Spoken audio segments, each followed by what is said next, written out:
तो साथियों आज हम बात करेंगे मंकी पॉक्स के बारे में। जैसा कि आप नाम से ही देख रहे हैं, मंकी मतलब हो जाता है बंदर। तो बंदरों से फैलने वाला जो वायरस है उसका नेम क्या रखा गया है? मंकी पॉक्स रखा गया है। तो आज हम जानेंगे मंकी पॉक्स के बारे में बहुत अच्छे तरीके से, और वो भी संपूर्ण जानकारी आज हम इसके बारे में कलेक्ट करेंगे। कहीं जाइएगा नहीं, पूरी क्लास को पहले देखिएगा, उसके बाद ही जाइएगा। तो दोस्तों, मैं आपका दोस्त प्रवीण सर आप सभी लोगों का स्वागत करता हूं शशि जीएस एकेडमी में। जैसा कि बात करते हैं मंकी पॉक्स के बारे में, तो सबसे पहले इसकी पहचान की गई 1958 में, यानी कि 1958 में सबसे पहले इसकी पहचान की गई बंदरों में, और तभी से इसका नेम पड़ गया मंकी पॉक्स पड़ गया। तो ध्यान रखिएगा कि मंकी पॉक्स की सबसे पहले पहचान कब की गई थी। तो 1958 में सबसे पहले इसकी पहचान की गई थी मंकी पॉक्स वायरस की, और तभी से इसका नेम पड़ गया मंकी पॉक्स। कह सकते हैं कि बंदरों में सबसे पहले यह वायरस पाया गया, और इस वायरस का नाम रख दिया मंकी पॉक्स रख दिया गया। मुझे लगता है कि यहाँ तक आप सभी लोगों को सारी बातें समझ में आ गई होंगी, क्योंकि अभी हमने आपको ज़्यादा कुछ बताया नहीं है। अब दूसरी बात करते हैं कि इंसानों में, बंदरों से कब इंसानों में पहुंच जाता है यह वायरस। तो आइए समझते हैं यह वायरस कब पहुंच जाता है इंसानों में। अगर देखा जाए तो एक दौर आता है 1970, यानी कि 1970 का दौर आता है, और उस समय क्या होता है, यह वायरस जो होता है बंदरों से मनुष्यों में पहुंच जाता है। यानी कि कहने का मतलब ये है कि बंदरों से अगर देखा जाए तो यह वायरस मनुष्यों यानी कि इंसानों में पहुंच जाता है। ठीक है, 1970 से, यानी कि 1970 में एक दौर आता है जब क्या होता है कि यह वायरस जो होता है इंसानों में पहुंच जाता है। आइए समझ लेते हैं कि किस प्रकार के फैमिली का यह वायरस है। तो आप लोगों ने स्मॉल पॉक्स के बारे में आपने सुना होगा, जिसे छोटी माता के नाम से भी हम जानते हैं, या चेचक के नाम से भी हम जानते हैं। स्मॉल पॉक्स फैमिली का ही एक वायरस है। तो ध्यान रखिएगा, जो मंकी पॉक्स वायरस है किस प्रकार के वायरस का मतलब किस फैमिली का वायरस है, तो स्मॉल पॉक्स का नेम आप लोग जरूर ध्यान रखिएगा, भूलिएगा नहीं। ये आपके एग्जाम में जरूर पूछा जा सकता है कि किस फैमिली का एक तरीके से यह वायरस है, किस फैमिली का यह वायरस है। तो स्मॉल पॉक्स का नेम आप जरूर ध्यान रखिएगा, भूलिएगा नहीं। आइए अब समझ लेते हैं कि क्या है इसके सिम्टम्स, यानी कि क्या है इसके लक्षण, कैसे हमें पता चलता है कि मंकी पॉक्स हुआ है, क्या है इसके लक्षण। आइए समझते हैं इसके बारे में अच्छे तरीके से। बहुत सारे छात्र हमारे साथ जुड़ चुके हैं, वे लगातार क्लासेस को देख रहे हैं, और मैं उनसे कहना चाहूँगा वे दूसरों को भी बता दें कि कवर किया हुआ है, यानी कि बहुत अच्छे से पढ़ाया हुआ है। तो उन्हें भी बता दीजिए ताकि वे भी कहीं ना भटके और अच्छे से एक ही बार में जान लें, एक ही क्लास में। तो आइए समझ लेते हैं मंकी पॉक्स के क्या सिम्टम्स हैं। जैसा कि बात करते हैं सिर दर्द का होना इसके एक लक्षण है। ध्यान रखिएगा, सिर दर्द का होना इसका एक लक्षण है। और दूसरी बात करते हैं बुखार या सर्दी का होना भी एक लक्षण बताया गया है।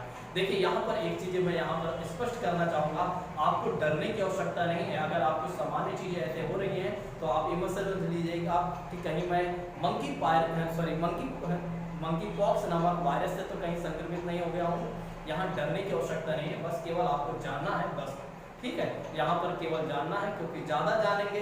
देखिए दरअसल क्या होता है कि कई बार क्या होता है कि हम किसी चीज़ के बारे में सुन लेते हैं तो हमारा जो माइंड होता है बिल्कुल उसी तरफ बार बार आकर्षित होता है, और कई बार हमें ऐसा लगता है और हम ऐसा कई बार महसूस करते हैं कि कहीं ऐसा तो नहीं है कि मुझे ऐसी चीज़ें हो रही हैं। तो आपको महसूस करने की आवश्यकता नहीं है। आपने कभी देखा होगा डॉक्टरों ने जल्दी से एक तरीके से जब कोरोना वायरस आया था तो कभी उन्होंने महसूस नहीं किया था उतना हिसाब से नहीं। आप सोचिए कि इतने सारे लोगों को कैसे वे लोग कवर कर पाते हैं, कैसे वे लोग ठीक कर पाते हैं। तो उन लोगों ने हमेशा ये सोचा था हमें नहीं होगा, बाकी दुनिया को हो जाएगा।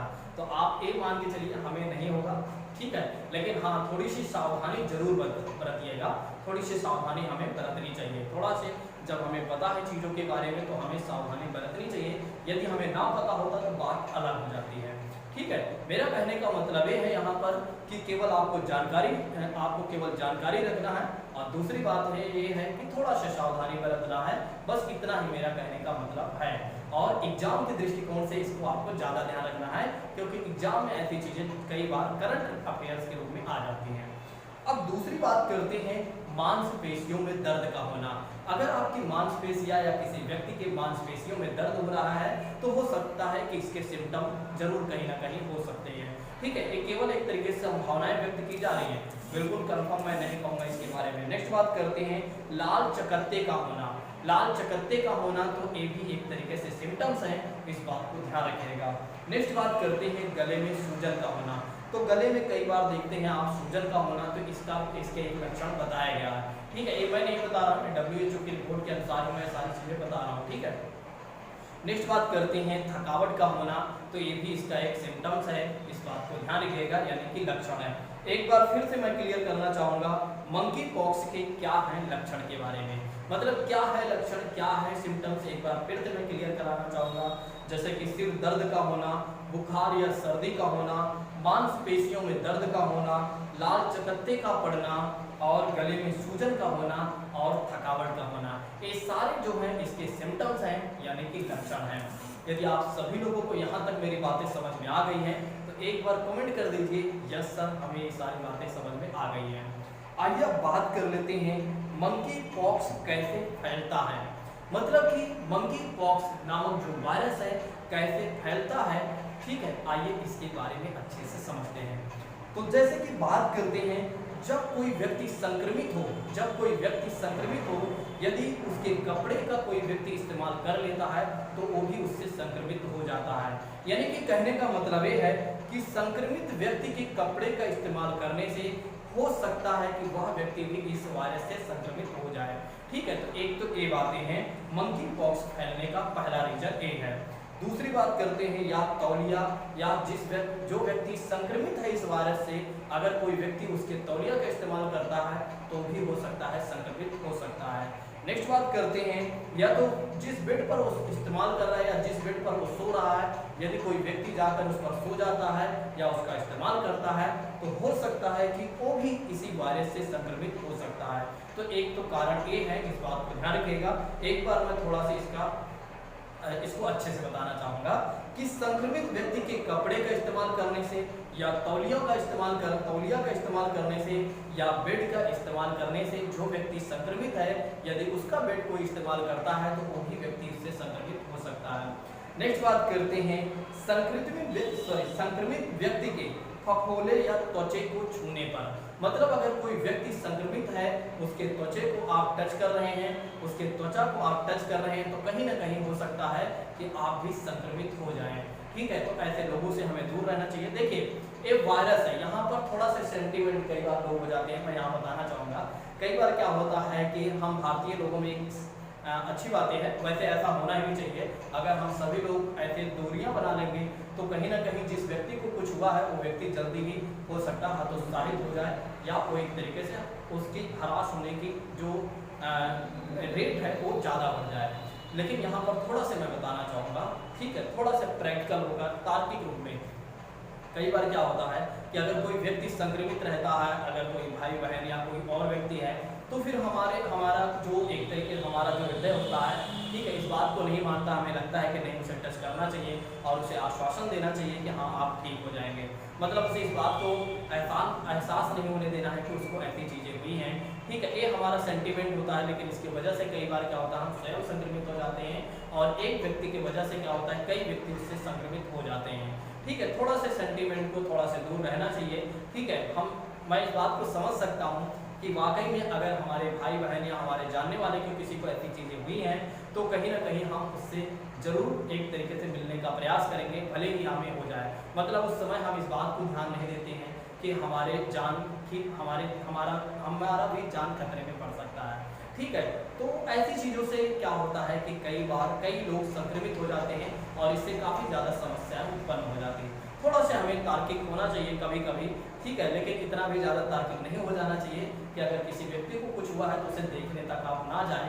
ठीक है, वैसे देखा जा सकता है और उसे प्रोत्साहित किया जा सकता है कि ऐसा कुछ है नहीं कि आप बहुत जल्दी ठीक हो सकते हैं। तो दूर से भी आप प्रोत्साहित कर सकते हैं, इंकरेज कर सकते हैं, लेकिन आप नज़दीक ना जाएं तो ज़्यादा अच्छा होगा, क्योंकि अगर आप संक्रमित हो जाते हैं तो आपके साथ और भी लोग होंगे, वे भी सेंटिमेंट में आ जाएंगे, वे भी सेंटिमेंट में आ जाएंगे और वे भी आपको टच करने का प्रयास करेंगे, और इससे क्या होगा कि जो चैन होगी बढ़ती जाएगी। तो इसलिए थोड़ा सा हमें तार्किक होना चाहिए, किसी एक व्यक्ति की वजह से हमें कई व्यक्तियों की जान जोखिम में नहीं डालना चाहिए। मेरा कहने का मतलब ये है, बाकी कुछ नहीं है। बाकी हमें एक तरीके से एक जो मानव है, हमारे अंदर जो मानवता है वो हमेशा बनी रहनी चाहिए। दूसरी बात करते हैं संक्रमित व्यक्ति के छींकने या खांसने से। अगर कोई व्यक्ति संक्रमित है, यदि वह छींकता है या खांसता है तो उसकी वजह से भी क्या हो सकता है, एक तरीके से कोई व्यक्ति आसपास का जो होगा वो संक्रमित हो सकता है। एक तो कारण ये भी है। फिर बात करते हैं शारीरिक संबंध बनाने से।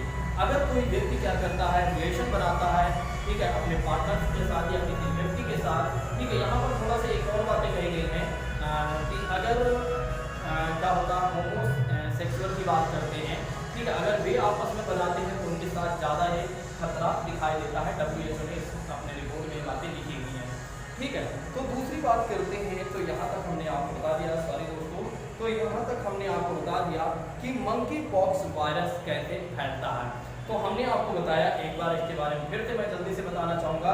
संक्रमित व्यक्ति के कपड़े या तौलिया या बेड का इस्तेमाल करने से, और दूसरी बात करते हैं संक्रमित व्यक्ति के त्वचा को छूने से, और नेक्स्ट बात करते हैं, तीसरी बात करते हैं संक्रमित व्यक्ति के छींकने या खांसने की वजह से, और चौथी बात करते हैं शारीरिक संबंध बनाने से भी क्या हो सकता है, या उसके शारीरिक संबंध बनाने के वक्त भी उसके संपर्क में आने से भी क्या हो सकता है कि यह वायरस फैल सकता है।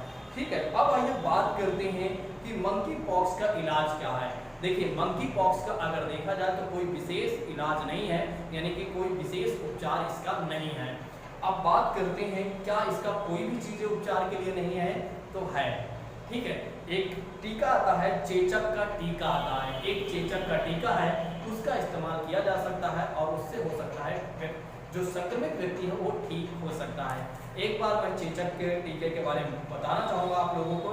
ACAM 2000, यानी कि कहने का मतलब ये है ACAM 2000 यानी 3 टाइम्स 0, ठीक है, यही उसका टीका है चेचक का, और इसके इस्तेमाल करने से हो सकता है कि व्यक्ति जो है, संक्रमित जो व्यक्ति है वो ठीक हो सकता है, ठीक है। लेकिन इसका इलाज करवाने से पहले ये अपने आप से इलाज नहीं शुरू करना चाहिए, बल्कि डॉक्टरों के परामर्श लेना आवश्यक है, ठीक है। यानी कि कहने का मतलब ये है कि अगर कोई व्यक्ति इससे संक्रमित है तो उसे क्या करना चाहिए, सब हम उसे डॉक्टरों से सलाह लेना चाहिए, यानी परामर्श लेना चाहिए, उसके बाद ही अपना उपचार शुरू करना चाहिए। तो साथियों, आज मैंने आपको बताया मंकी पॉक्स के बारे में। यहाँ पर हमने आपको बहुत अच्छे से एक चीज़ें क्लियर कर दिया है पहले ही, कि ये केवल आपको ये ध्यान रखना है एग्जाम के पॉइंट ऑफ व्यू से, ना कि अपने अंदर कोई चीज़ें महसूस करना है, ठीक है। महसूस कोई चीज़ें ऐसे नहीं करना है, क्योंकि ये चीज़ें ऐसी यहाँ पर अगर देखा जाए तो नहीं है। मतलब दिल्ली में कुछ केसेस देखे गए हैं, हाँ, लेकिन अभी अगर देखा जाए तो हमारे आसपास के एनवायरनमेंट में ऐसी चीज़ें नहीं देखी गई हैं, तो हमें ज़्यादा चिंता करने की आवश्यकता नहीं है, ठीक है। नहीं तो कुछ लोग जो होते हैं, कई बार अगर जैसे कि मैंने देखा है, कुछ लोग होते हैं, मैंने देखा है कि अगर उन्हें किसी चीज़ के बारे में बता दो तो वे महसूस करने लगते हैं, वे ऐसे महसूस करने लगते हैं कि मुझे यहाँ ऐसी चीज़ें हो रही हैं, हो सकता है कहीं इसका तो सिम्टम्स नहीं है। तो ऐसी चीज़ें आपको नहीं अपने भावनाओं में लाना है, ठीक है। ऐसी चीज़ें अपने दिमाग में नहीं लाना है, एक पूरा हाथ बातें होंगी, ठीक है। ऐसी चीज़ें दिमाग में नहीं लाना चाहिए कि आज हमारा पैर दर्द कर रहा है, कहीं ऐसा तो नहीं है मंकी पॉक्स के लक्षण, कहीं ऐसा तो नहीं है, ठीक है, कि ये सारी चीज़ें हो सकती हैं, ठीक है। ये सब सारी चीज़ें महसूस अगर कुछ हो रहा है, कोई और उतना ज़्यादा ध्यान देने की आवश्यकता नहीं है, लेकिन फिर भी हमें ध्यान देना चाहिए, ठीक है। थोड़ा सा एक टीचर होने के नाते मैं कहूँगा, नहीं तो कुछ लोग बाद में इसको ट्रोल कर देंगे, इसको वायरल कर देंगे कि ये है टीचर महोदय और जो बता रहे हैं कि इससे डरने की आवश्यकता नहीं है, ठीक है। मेरा कहने का तात्पर्य कुछ अलग है, और हो सकता है कि कई बार कुछ लोग ऐसा कर देते हैं, ठीक है। लेकिन यहाँ पर फिर से मैं स्पष्ट करना चाहूँगा, ऐसी चीज़ों से हमें एक तरीके से बचाव करना चाहिए, यानी थोड़ी सी सावधानी बरतनी चाहिए। मतलब ऐसा नहीं होना चाहिए कि बिल्कुल से अनसीरियस हमें नहीं होना चाहिए, थोड़ा सा हमें सीरियसनेस दिखानी चाहिए, ठीक है। मुझे लगता है कि मेरी बातें आप सभी लोगों तक अच्छे से समझ में पहुंच गई होंगी और सभी लोगों को अच्छे से सारी चीज़ें समझ में आ गई होंगी। यदि सारी बातें आपको अच्छे से क्लियर है तो एक बार जाते जाते कमेंट करके जरूर जाइएगा कि हाँ सर, आपने जो हमें समझाया बिल्कुल वो सारी चीज़ें राइट थी और वो सारी चीज़ें हमें अच्छे से समझ में आ गई हैं। तो आज के लिए बस इतना रखते हैं। Thank you so much. जय हिंद दोस्तों, take care all of you.